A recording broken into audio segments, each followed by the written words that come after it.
What's going on, guys? Welcome back to another video. In today's video, we're going to be discussing Season 2 of The Mandalorian. Now, just for a little bit of context, I need to let you know before we get into this, I am not a fan of Star Wars, or I'm not the biggest fan of Star Wars. It interests me enough that I wanted to give the show a go. However, I would not call myself a fan, but I do have some thoughts about it. So with all that out of the way, if you do like the video, please go ahead, like, comment, subscribe. But let's get into Season 2 of The Mandalorian. So we're going to be breaking down episodes 1 through 4 in this video. So let's get into episode 1 of season 2, The Marshal. This to me was a fantastic and very strong opening to the second season. The episode was a lot longer, which means that they could flesh out certain characters, flesh out storylines, and actually still fit it into one episode. The limit of having a 20-minute-ish episode means that, sometimes characters are just sort of introduced and they're not really fleshed out. It means you kind of sacrifice the emotional impact of when something happens to them. But again, having an almost hour episode to start off, it really gets you right back into the Mandalorian show. It introduces a few new characters. You have returning characters. It was fantastic. Now, in this first episode, the Mandalorian is quested to return the child back with his kind, or to find the Jedis to return the child back to. He's then told to go back to Tatooine, and that's where we get the mechanic coming back. I don't know why, but she's one of my favorite characters in the show, so it was great seeing her again. And then we're also introduced to a new character by the name of Cobb Vanth. Now, I don't know, someone needs to fill this in for me. The armor that he's wearing, is that Boba Fett? It looks very similar. It might be the same, but I thought he got eaten by a sandworm or something, so I'm not sure how the armor was given to Cobb. I'm not sure if it's the same or not. It has the same colorings, the green and the red. So I don't know. Let me know in the comments down below. So the Mandalorian comes to this planet and was told, you need to go ahead and find some more Mandalorians. He then finds Cobb, who isn't a Mandalorian, but he's wearing a Mandalorian armor. Cobb then says, I will give you back this armor if you go ahead and, there's basically the mission to go ahead, kill the dragon, and then we can move on to the next episode. But this was one of the best scenes I've ever seen. The dragon looked amazing. The special effects were amazing. Him having that acid sort of vomit, like regurgitating spit, it was fantastic. I don't know what was practical, what was special effects. It all blended together seamlessly. I love this episode. Cobb also gave an explanation about the second Death Star exploding, which for me filled in a bit of the gaps and helped clarify where this actually takes place in the Star Wars timeline that I'm vaguely familiar with. As I said, the benefit of having a 40 to 50 minute episode is that you can flesh out and introduce a new character like Cobb, as well as still having a really good episode outside of introducing a new character. So again, there was fantastic and interesting creatures, great action scenes, introduced to new characters, returning characters as well. There was interesting lore, and all of this was packed into the first episode. And obviously the highlight was toward the end of the episode, when the Mandalorian purposely decides to go ahead and get eaten by this dragon. I could not look away for this entire episode. I was just tunnel vision zoned into it. I hardly wrote any notes, and I was like, oh shit, I should write some notes on this thing. But I was just so tunnel vision into what was going on.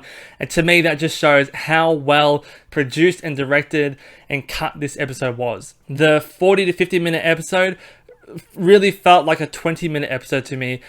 This is probably has to be one of my favorite episodes in season 1 and season 2. I'm gonna give it about an 8.5 to 8.7 out of 10. I loved it. Episode 2, The Passenger. Again, this was another strong start to the episode.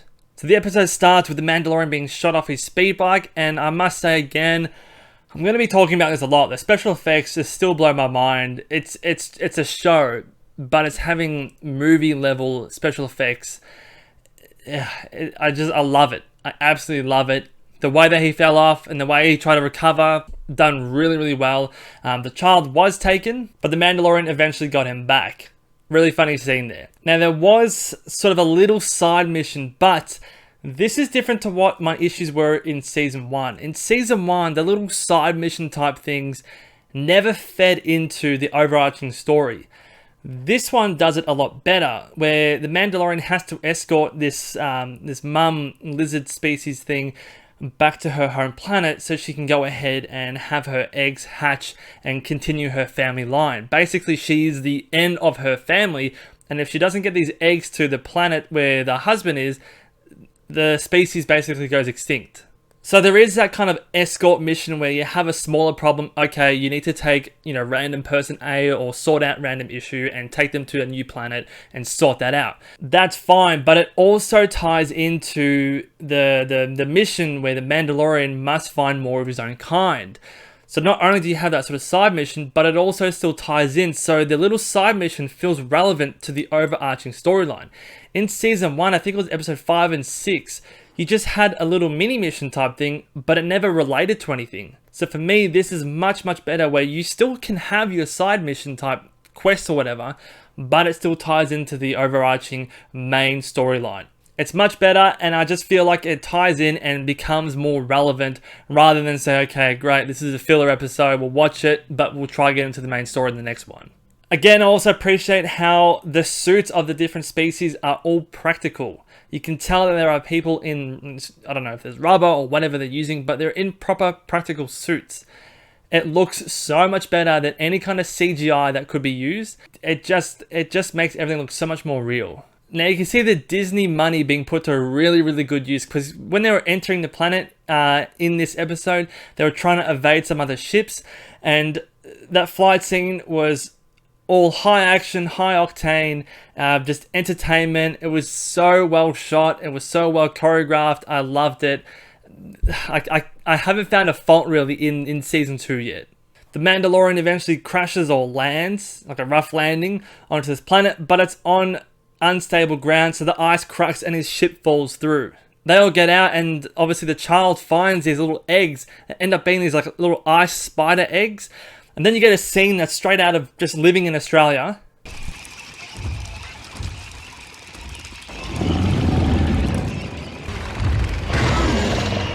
Go, go, go.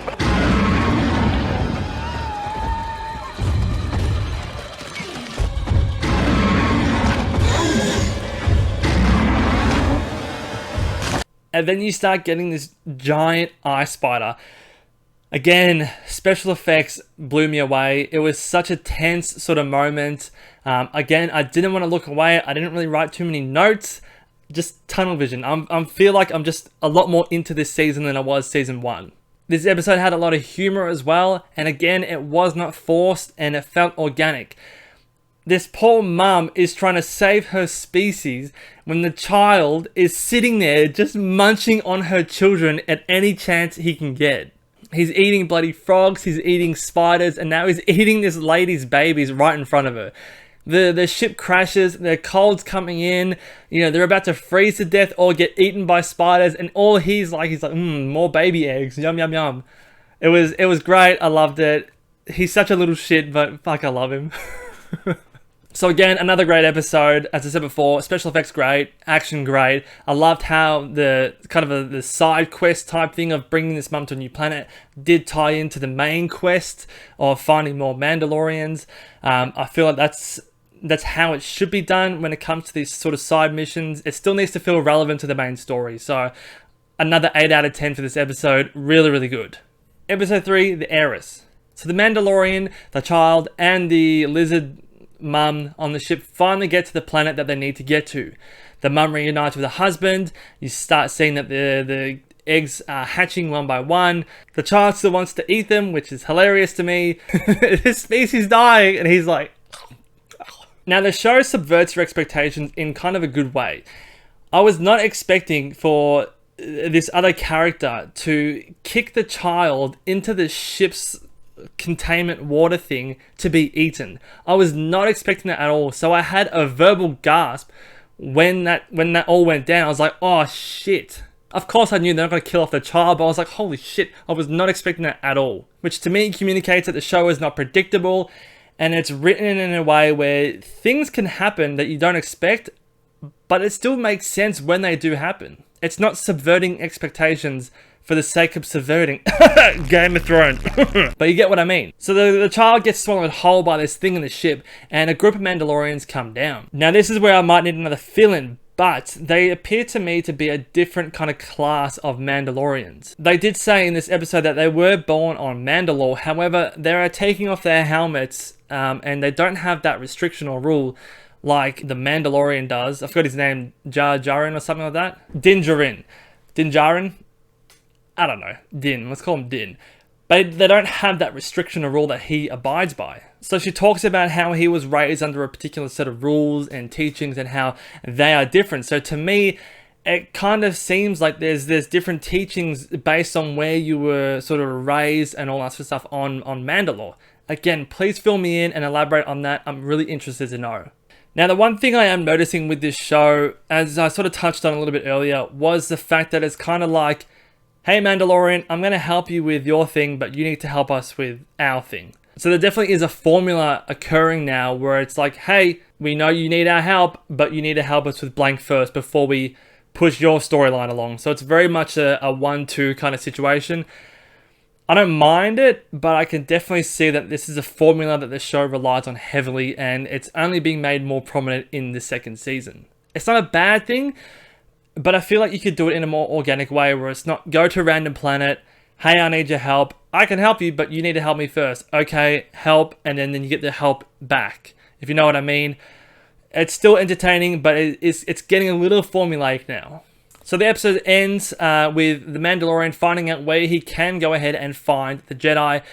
I'll give this episode about a 7 out of 10. Not as good as episode 2 or 1 of the second season, but still very, very entertaining nevertheless. Episode 4 and the last episode for this video, The Siege. So it was really good to see returning characters. The child is really, really developing his cheeky personality. He is such a little shit, but he is so funny. I'm really, really warming up to the child. One of the best things in this episode was when he goes ahead and steals the biscuits from the kid. After the kid refuses to give him one, he just takes the whole packet using the Force. I love it. So we learned from a 3-day-old recording that they wanted to have the child to harvest their blood for certain experiments. We also learned, as we already knew, that Moff Gideon was alive. There was no way they were going to kill him off in the last 30 minutes of his appearance in this show. There's no way you waste an actor like that, but obviously he is alive. We also had another dogfight scene, and holy shit, this was incredible. Probably my favorite dogfight flight sequences in the entire show, season 1 and season 2. Again, I was just watching this without even blinking. I didn't want to miss a goddamn thing. It was just tunnel vision. It was so gripping, and I was so involved in this episode. It was a fantastic episode to mark the middle of this season. And now they're talking about going to Alderaan. Now, this planet seems familiar. I think they erased it in some of the movies, the older movies. I'm not too sure. Again, please fill me in. But that's basically where the episode ended. Kara talked about how she's lost everything on Alderaan, so there might be another bit of a backstory in the 5th or preceding episodes afterwards. I'm not too sure, but to mark the middle of this season and have every episode be very, very strong, I'm so keen to get into the second half just to see what happens in the rest of the season. For this one, I'd probably give it about a 7.5 to 8 out of 10 as well. Again, this first half of the season consistently rates a lot higher than the first half of season 1 for me. The second half of season 1, where it sort of tapered off a little bit with episode 5 and 6, they were kind of weak. So it'd be interesting to see if they make the same mistakes going into the second half of the second season. But guys, that's the video today. I really hope you enjoyed it. Let me know your thoughts down below. Are you liking The Mandalorian? Have you watched it? Am I really cringy with the shit I don't know? Again, please fill in all the gaps that I've sort of brought up in this video. And again, if you like the video, please like, comment, subscribe, all that good stuff. It really helps out. But that's it for today's video. Take care, and I'll see you in the next one. All right, bye.